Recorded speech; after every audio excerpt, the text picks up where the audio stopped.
What's up everybody, Sebastian here from Collie Poker. Today we're going to review some hands that were played at high stakes, some of them heads up between regs and one of them between a reg and a fish at 10k NL. So hopefully you'll get a sense by watching these plays, what some of the ideas are that are taking place at the higher stakes, and you'll get my reaction to these hands.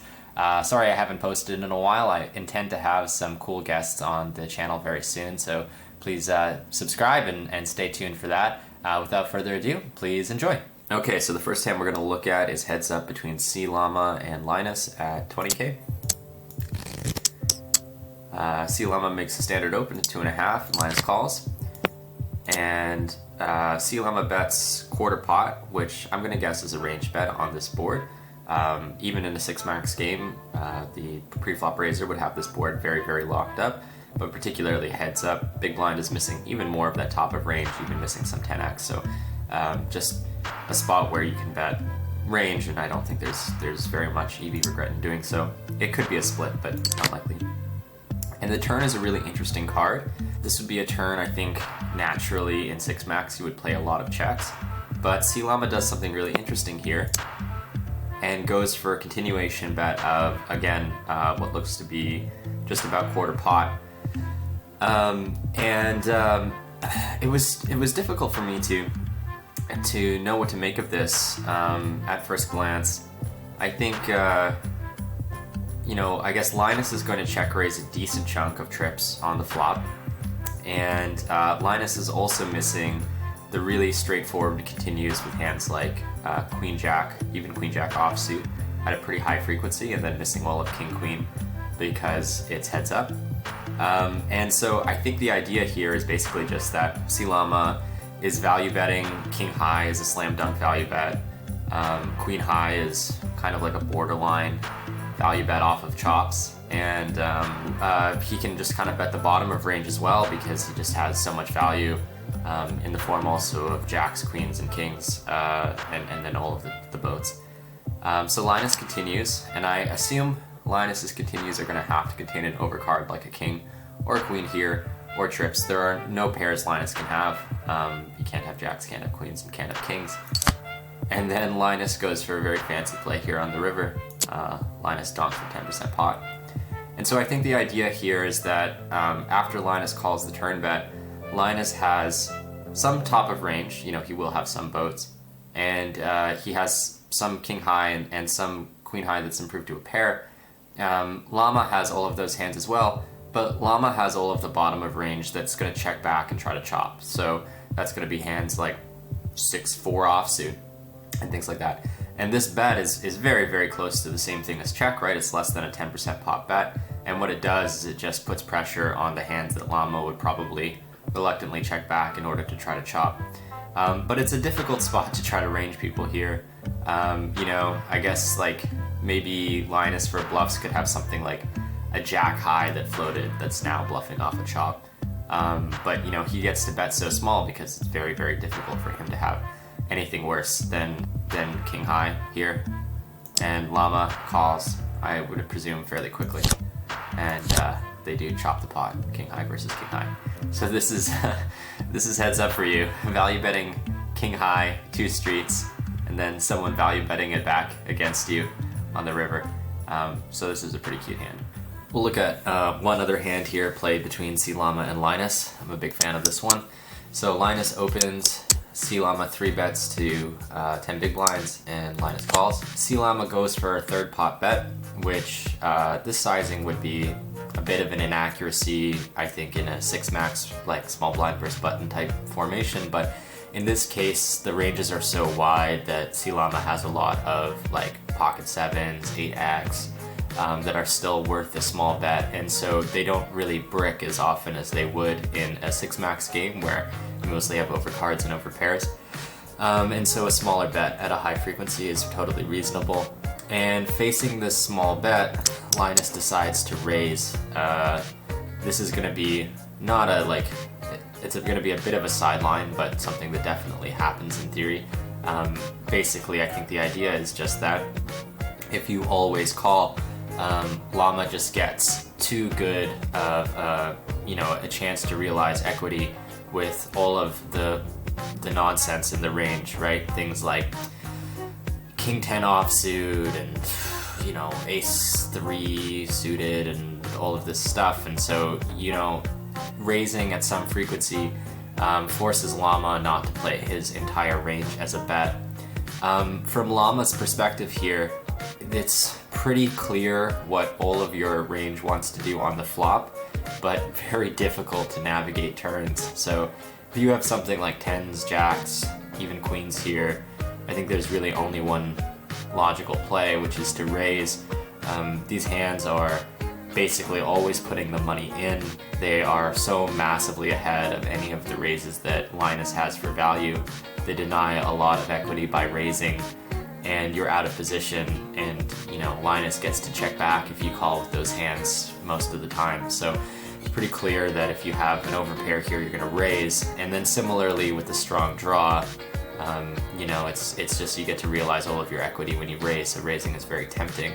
Of course though, if all of your strong hands go into the raise line, then what's left over in the call line, right? What's left over is strong ace highs and some weaker pairs, and that is not a range that I'm super excited to play against Llinus if I'm in C Llama's shoes, but it is what it is. So Llama makes the call, and shocking the entire planet, Llinus checks a street in the game of poker.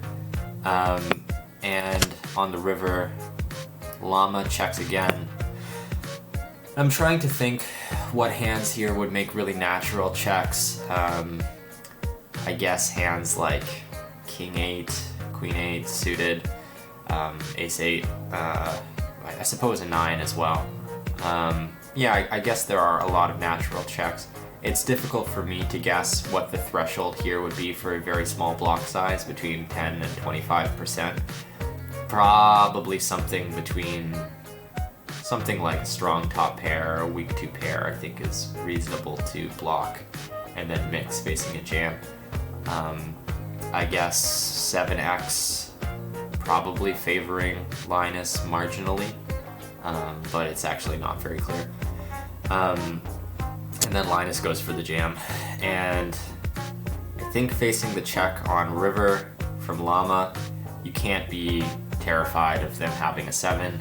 It's just pretty difficult to have a straight in life, and then on top of that, you know, Llama did check, which will filter some strong hands out of the range. I think here to jam, probably need strong 2 pair or set, or better than that.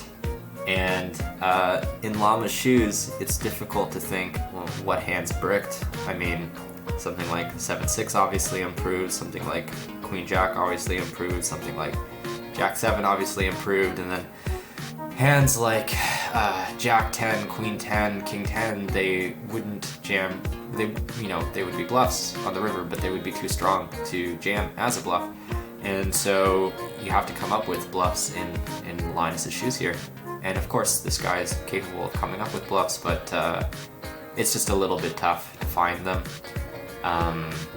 Maybe like a deuce that raised for protection, like an ace deuce suited, or some weird merge with pocket 3s, or something like that. Yeah, it's just tough.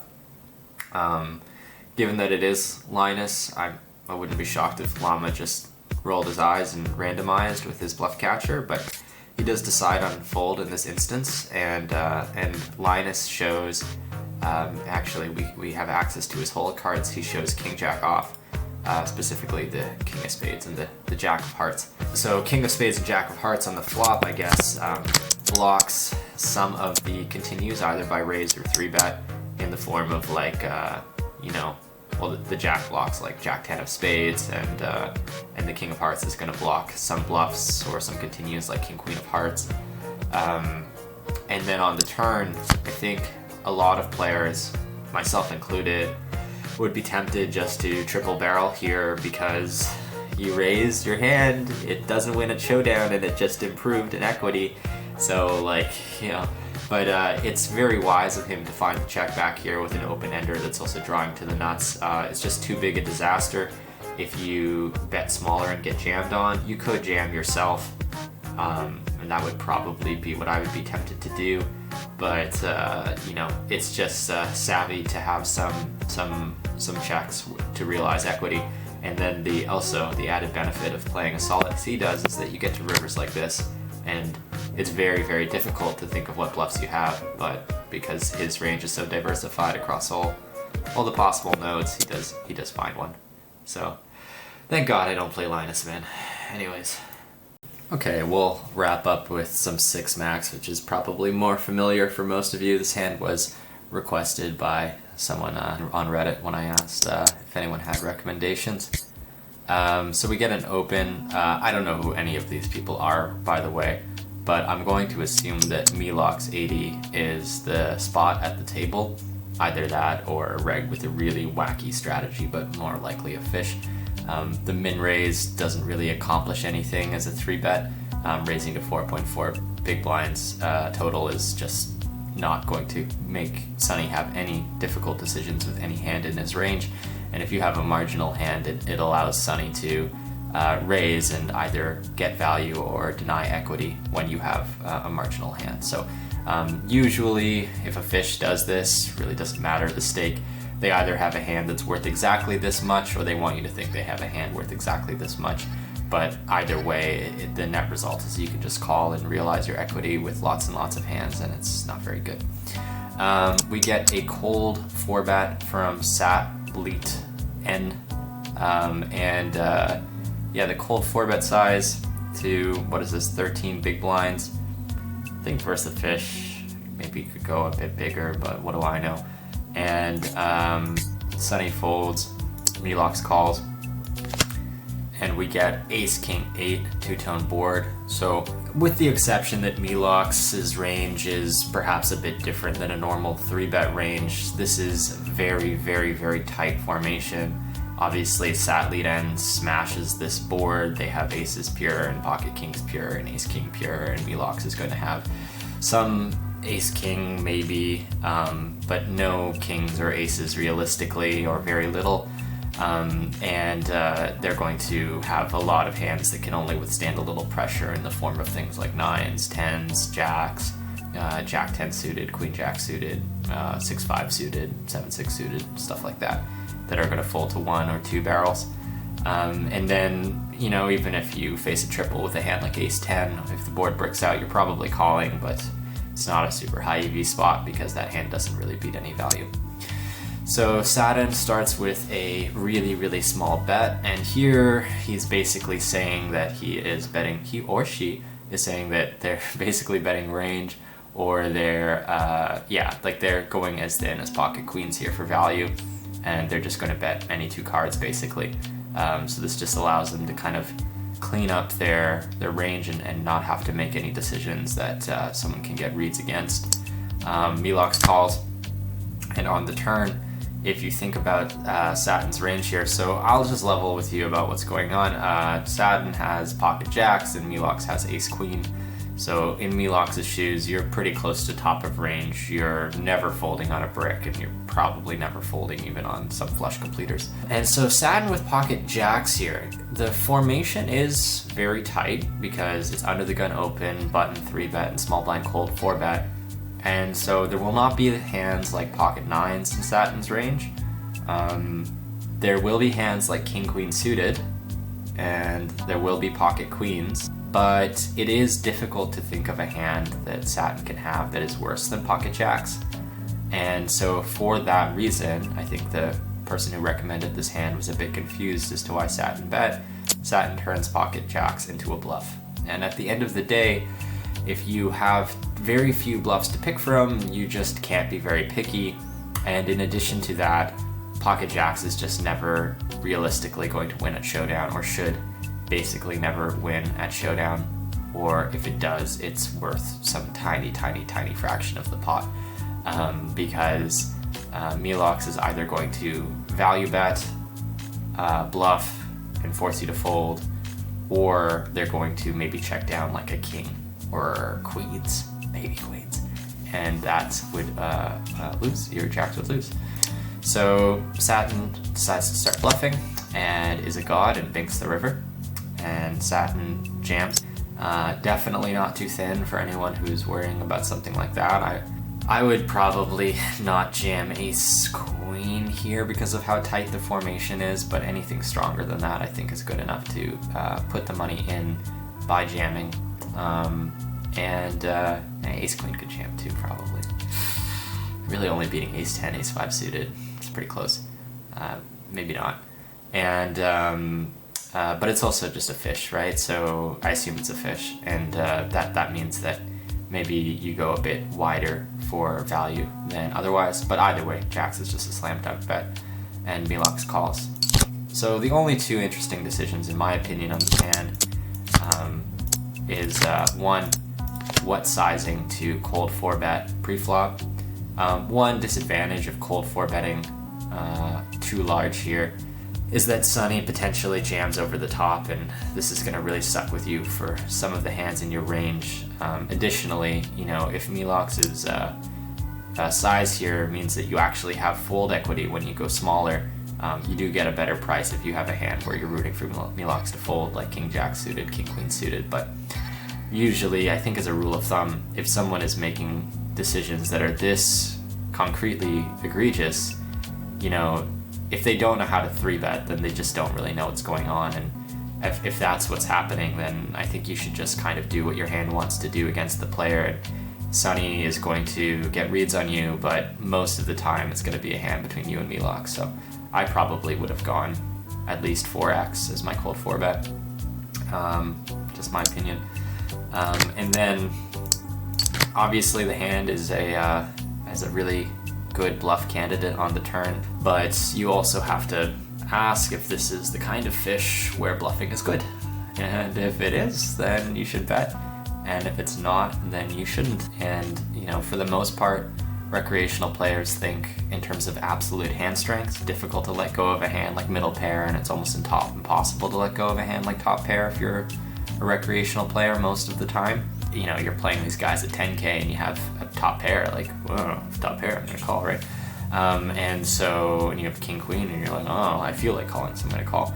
So it gets a little bit grim to bluff into someone who's not thinking, whereas someone who's thinking might say, well, the only bluff I can think of for them is pocket jacks or something like that.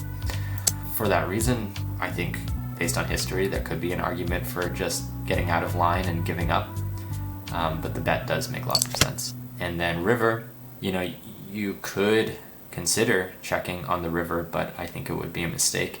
The recreational player is probably not going to value bet hands that they would otherwise fold facing check versus bet, and it's very difficult for Milox to come up with hands that are going to fire as a bluff on river. I expect Milox is not going to turn a king into a bluff, and most of the missed flush draws wrap around the Broadway cards. So yeah, it's just very tough to have a bluff if you're Milox. And he also blocks Jack 10 of diamonds. So hopefully this was fun, reviewing some hands played at higher stakes. If you have any questions, feel free to let me know. And take care, hug your mom, and run good. Bye.